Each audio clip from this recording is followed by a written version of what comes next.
Hi hello नमस्कार मित्र चला तर आज छानपैकी काळ्या मुगाची छानपैकी अशी मोड आलेल्या काळ्या मुगाची भाजी रस्सा भाजी करणार। त्यासाठी काळे मूग मस्त आदल्या रात्री भिजून त्याला मोड काढून घेतले। एक दिवस मस्त मोड आले एक दिवसात। आणि इथे मस्त तेलामध्ये जिरा मोहरी भरपूर सारा लसूण चेचून टाकायचा आहे। लसणाने तिखटपणा आणि चवीला भाजी छान होते। टॅमॅटो टाकून घेतलेले बारीक चिरून वांग बटाटा आणि मस्त काळे मूग परतवून घ्यायचे तेलामध्ये। आणि त्याच्यामध्ये हळद मीठ हिंग मस्त की टाकून घ्यायचं आहे। काळं वाटण हिरवं वाटण तुम्हाला जो वाटण आवडत असेल ते टाका, किंवा नाही आवडत असेल नाही टाकला तरी कांदा लसणावर पण ही भाजी छान होते। आता मस्त आपला घरचा मसाला टाकून घेतलेला आहे, हळद टाकून घेतलेली। घरचा मसाला आमचा वर्षभराचा साठवणीतला बघा किती छान रंग आहे। मीठ टाकून घेतल्याने जेवढं पाणी पाहिजे पातळ जाड तुम्हाला भाजी पाहिजे तसं पाणी टाकून घ्यायचं आहे। आणि दोन उकळी काढून मस्त की रस्सा भाजी तयार करायची।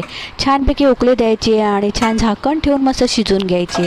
अशा प्रकारे कडधान्याची कुठल्याही प्रकारची भाजी तुम्ही करू शकता। झटपट होणारी भाजी आता श्रावणामध्ये काळे मुगाची भाजी छान चवीला लागते।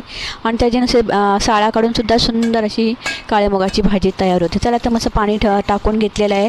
मला जरा पातळशी भाजी पाहिजे होती कारण चपाती आणि भाताबरोबर छान खायला लागते। आणि मस्त की झाकून ठेवून घेतलेली आणि मस्त दोन उकळी काढून घेतलेली। इथं रस्सा भाजी आपली तयार झालेली आहे। बाजूला गरमागरम चपाती केलेली। सकाळच्या नाश्त्यासाठी टिफिनसाठी करू शकता, जेवणासाठी करू शकता। भाजी कशी वाटली कमेंट करून सांगा आणि आवडल्यास लाईक शेअर सबस्क्राईब करायला विसरायचं। चला कमेंट करायला विसरायचं